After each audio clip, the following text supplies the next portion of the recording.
Chapter 27 of The Trespasser. This LibriVox is in the public domain.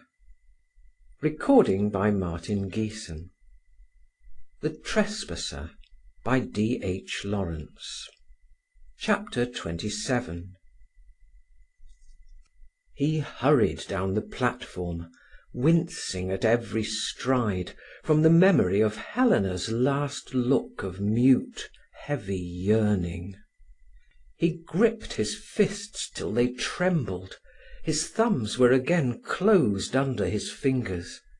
Like a picture on a cloth before him, he still saw Helena's face, white, rounded, in feature quite mute and expressionless, just made terrible by the heavy eyes, pleading dumbly.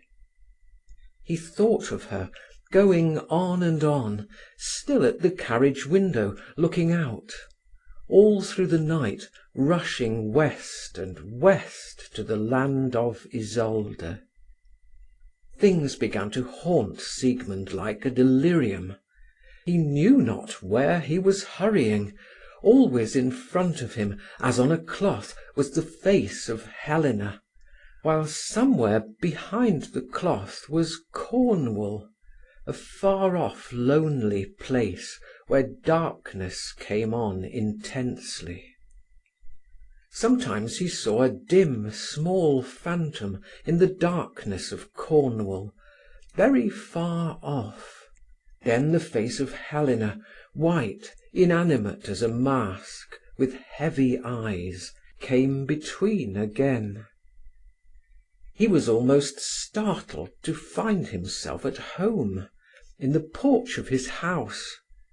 The door opened. He remembered to have heard the quick thud of feet. It was Vera. She glanced at him, but said nothing. Instinctively she shrank from him. He passed without noticing her. She stood on the doormat, fastening the door, striving to find something to say to him. "You have been over an hour," she said, still more troubled when she found her voice shaking. She had no idea what alarmed her. "Ay," returned Siegmund. He went into the dining room and dropped into his chair, with his head between his hands. Vera followed him nervously. "Will you have anything to eat?" she asked. He looked up at the table, as if the supper laid there were curious and incomprehensible. The delirious lifting of his eyelids showed the whole of the dark pupils and the bloodshot white of his eyes. Vera held her breath with fear. He sank his head again and said nothing. Vera sat down and waited. The minutes ticked slowly off. Siegmund neither moved nor spoke. At last the clock struck midnight. She was weary with sleep, querulous with trouble. "Aren't you going to bed?" she asked. Siegmund heard her without paying any attention. He seemed only to half hear. Vera waited a while, then repeated plaintively, "Aren't you going to bed, father?" Siegmund lifted his head and looked at her. He loathed the idea of having to move. He looked at her confusedly. "Yes, I'm going," he said, and his head dropped again. Vera knew he was not asleep. She dared not leave him till he was in his bedroom. Again she sat waiting. "Father!" she cried at last. He started up, gripping the arms of his chair, trembling. "Yes, I'm going," he said. He rose and went unevenly upstairs. Vera followed him close behind. "If he reels and falls backwards, he will kill me," she thought. But he did not fall. From habit he went into the bathroom. While trying to brush his teeth, he dropped the toothbrush onto the floor. "I'll pick it up in the morning," he said, continuing deliriously. "I must go to bed. I must go to bed. I am very tired." He stumbled over the doormat into his own room. Vera was standing behind the unclosed door of her room. She heard the sneck of his lock. She heard the water still running in the bathroom, trickling with the mysterious sound of water at dead of night. Screwing up her courage, she went and turned off the tap. Then she stood again in her own room, to be near the companionable breathing of her sleeping sister, listening. Siegmund undressed quickly. His one thought was to get into bed. "One must sleep," he said, as he dropped his clothes on the floor. He could not find the way to put on his sleeping jacket, and that made him pant. Any little thing that roused or thwarted his mechanical action aggravated his sickness, till his brain seemed to be bursting. He got things right at last, and was in bed. Immediately he lapsed into a kind of unconsciousness. He would have called it sleep, but such it was not. All the time he could feel his brain working ceaselessly, like a machine running with unslackening rapidity. This went on, interrupted by little flickerings of consciousness, for 3 or 4 hours. Each time he had a glimmer of consciousness, he wondered if he made any noise. "What am I doing? What is the matter? Am I unconscious? Do I make any noise? Do I disturb them?" he wondered, and he tried to cast back to find the record of mechanical sense impression. He believed he could remember the sound of inarticulate murmuring in his throat. Immediately he remembered, he could feel his throat producing the sounds. This frightened him. Above all things, he was afraid of disturbing the family. He roused himself to listen. Everything was breathing in silence. As he listened to this silence, he relapsed into his sort of sleep. He was awakened finally by his own perspiration. He was terribly hot.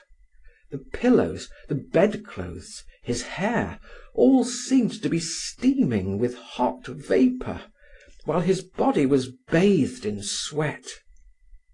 It was coming light. Immediately he shut his eyes again and lay still. He was now conscious, and his brain was irritably active. But his body was a separate thing, a terrible, heavy, hot thing over which he had slight control. Siegmund lay still, with his eyes closed, enduring the exquisite torture of the trickling of drops of sweat. First it would be one, gathering and running its irregular, hesitating way into the hollow of his neck. His every nerve thrilled to it, yet he felt he could not move more than to stiffen his throat slightly.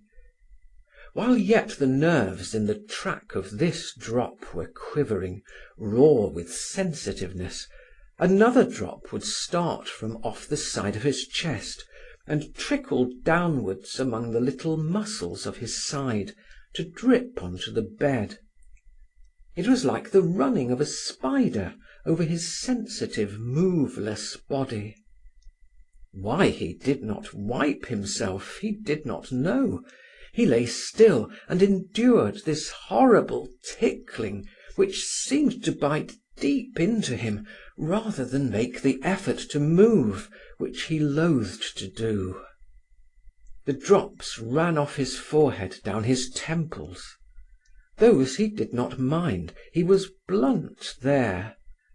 But they started again in tiny vicious spurts down the sides of his chest, from under his armpits, down the inner sides of his thighs, till he seemed to have a myriad quivering tracks of a myriad running insects over his hot, wet, highly sensitized body. His nerves were trembling, one and all, with outrage and vivid suspense. It became unbearable. He felt that if he endured it another moment, he would cry out, or suffocate and burst. He sat up suddenly, threw away the bedclothes, from which came a puff of hot steam, and began to rub his pyjamas against his sides and his legs. He rubbed madly for a few moments. Then he sighed with relief. He sat on the side of the bed, moving from the hot dampness of the place where he had lain. For a moment he thought he would go to sleep. Then in an instant his brain seemed to click awake. He was still as loath as ever to move, but his brain was no longer clouded in hot vapour. It was clear.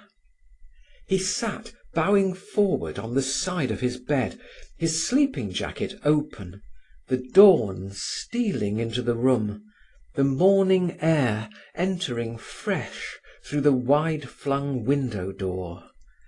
He felt a peculiar sense of guilt, of wrongness, in thus having jumped out of bed. It seemed to him as if he ought to have endured the heat of his body and the infernal trickling of the drops of sweat.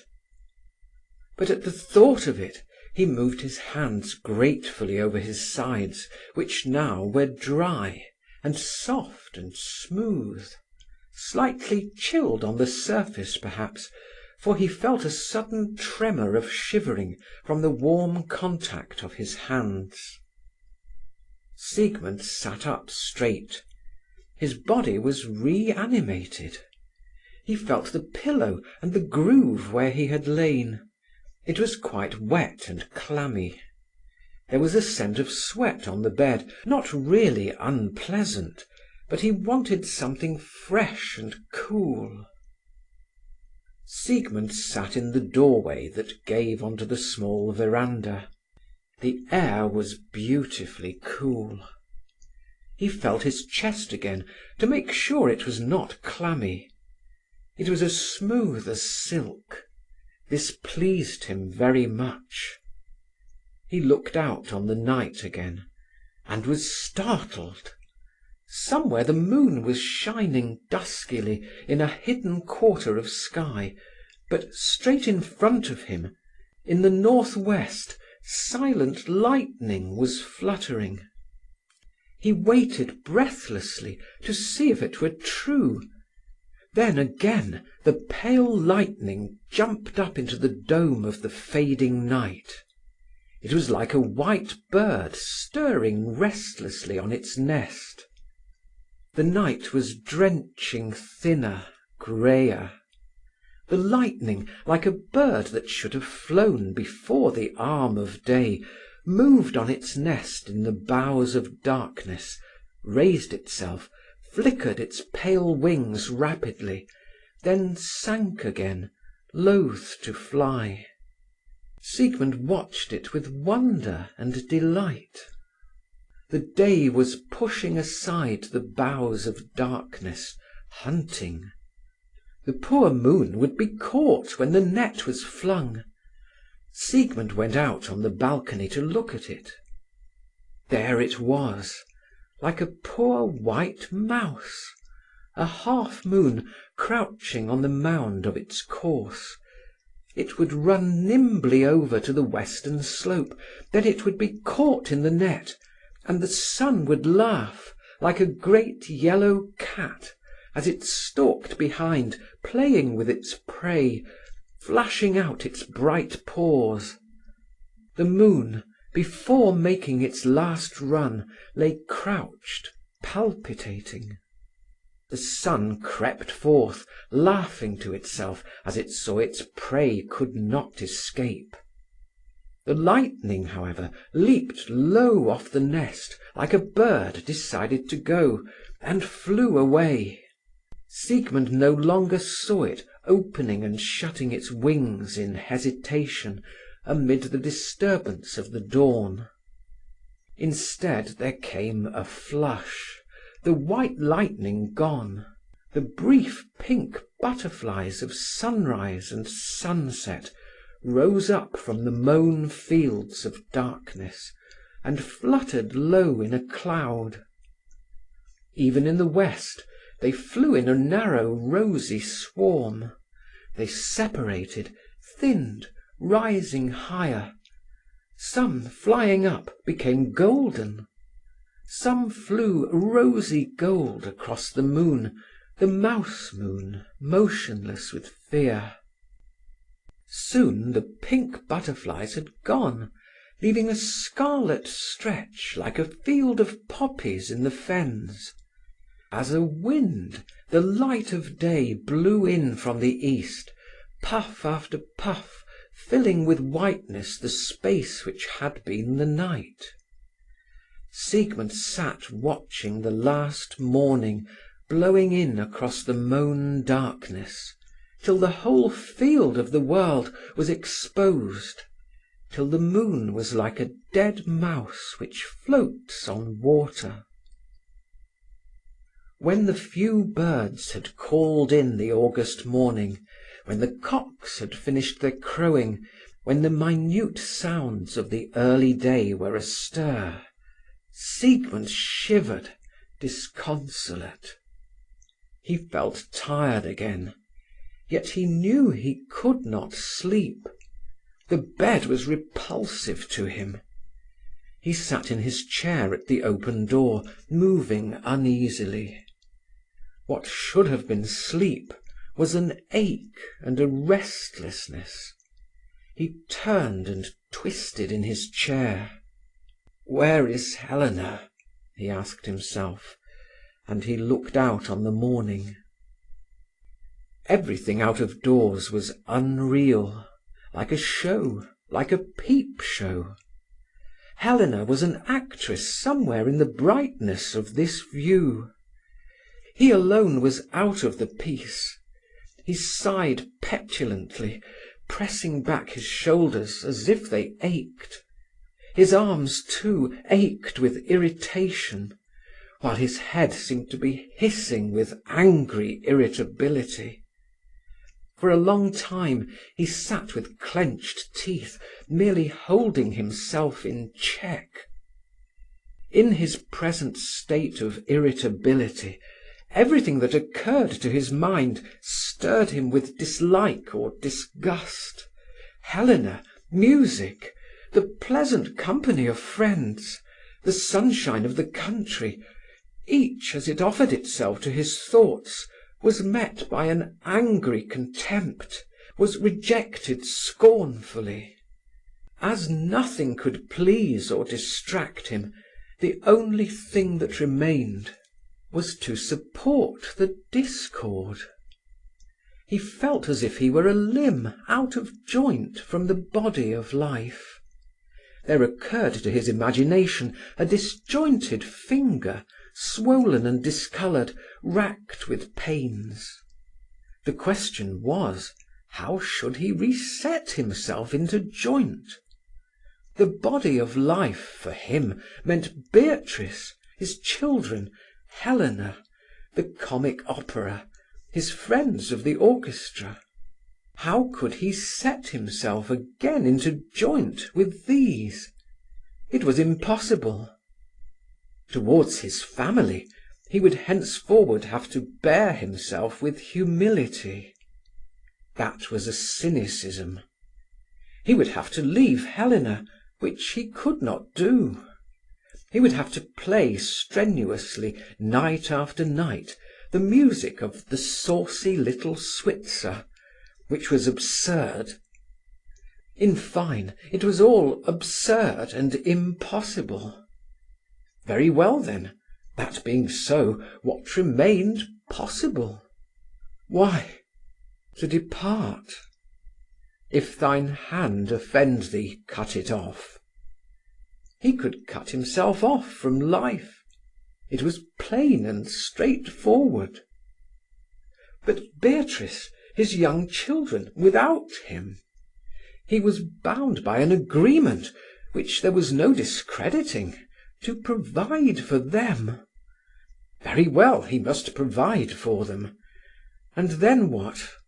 Humiliation at home, Helena forsaken, musical comedy night after night. That was insufferable, impossible. Like a man tangled up in a rope, he was not strong enough to free himself. He could not break with Helena and return to a degrading life at home. He could not leave his children and go to Helena. Very well, it was impossible. Then there remained only one door which he could open in this prison corridor of life.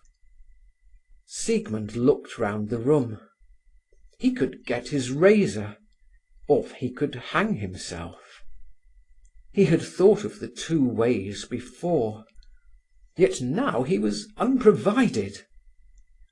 His portmanteau stood at the foot of the bed, its straps flung loose. A portmanteau strap would do. Then it should be a portmanteau strap. Very well, said Siegmund. It is finally settled. I had better write to Helena and tell her, and say to her she must go on. I'd better tell her. He sat for a long time with his notebook and a pencil, but he wrote nothing. At last he gave up. Perhaps it is just as well, he said to himself. She said she would come with me. Perhaps that is just as well.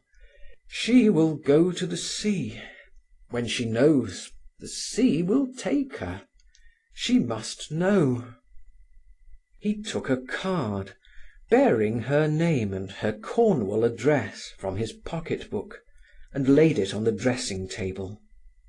She will come with me, he said to himself, and his heart rose with elation. That is a cowardice, he added, looking doubtfully at the card, as if wondering whether to destroy it. It is in the hands of God. Beatrice may or may not send word to her at Tintagel. It is in the hands of God, he concluded. Then he sat down again. But for that fear of something after death, he quoted to himself. It is not fear, he said. The act itself will be horrible and fearsome, but the after death, it's no more than struggling awake when you're sick with a fright of dreams. We are such stuff as dreams are made on.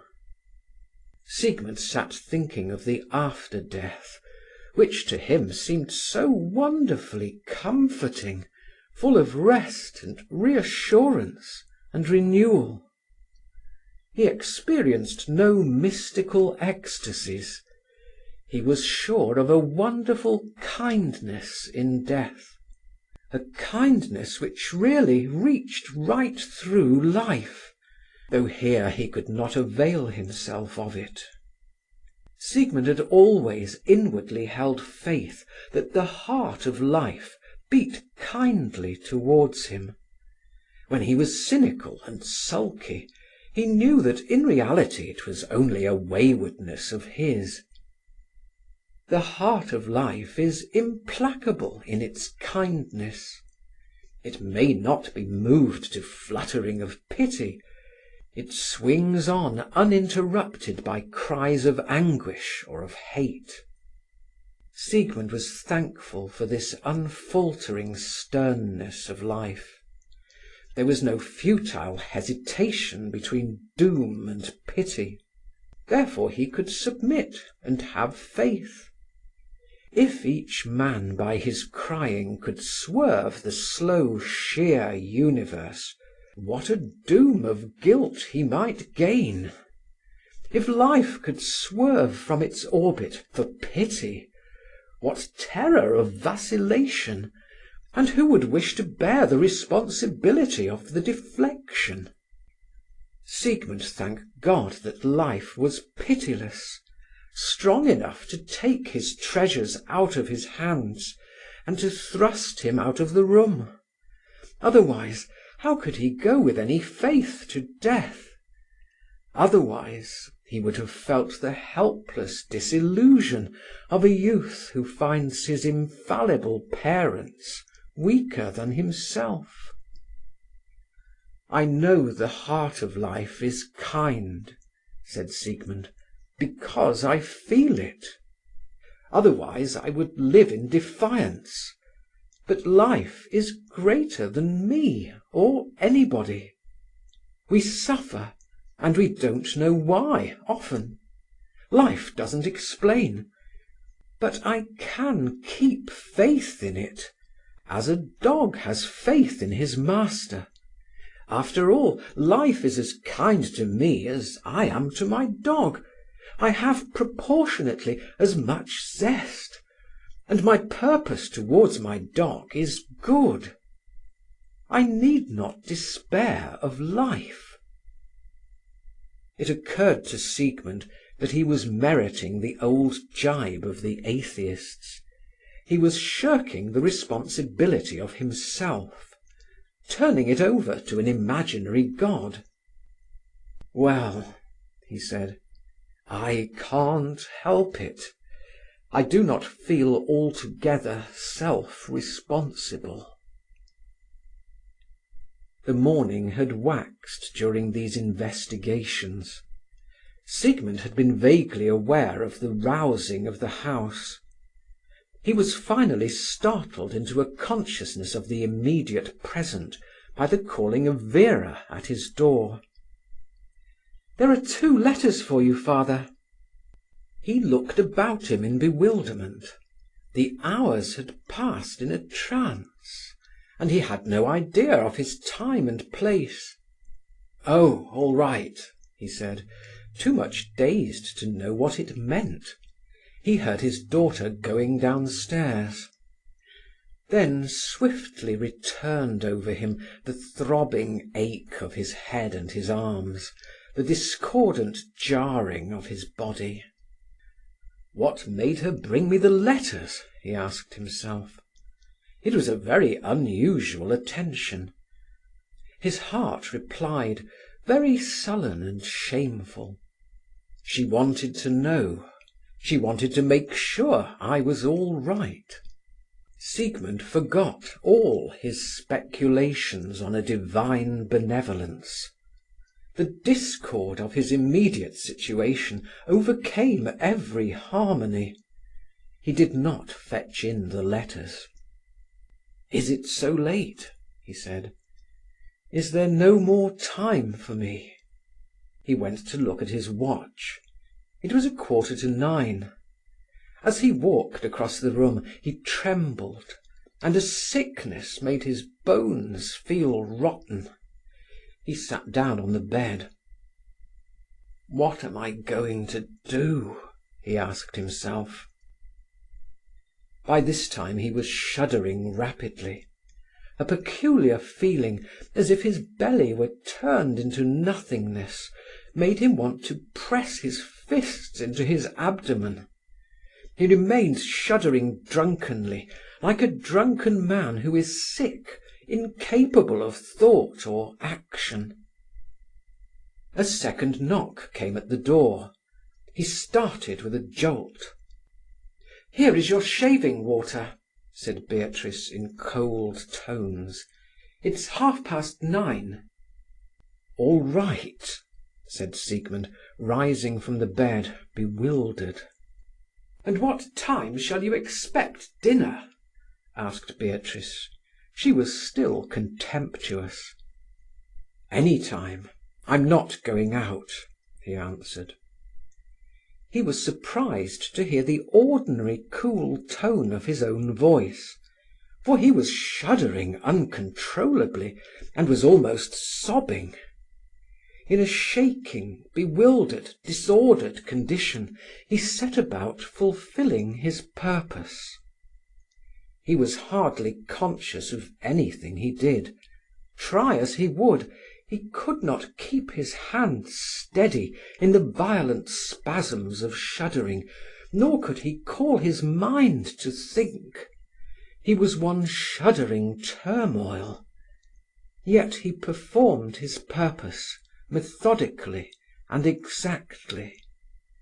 In every particular he was thorough, as if he were the servant of some stern will. It was a mesmeric performance, in which the agent trembled with convulsive sickness. End of chapter 27. Recording by Martin Geeson in Hazelmere, Surrey.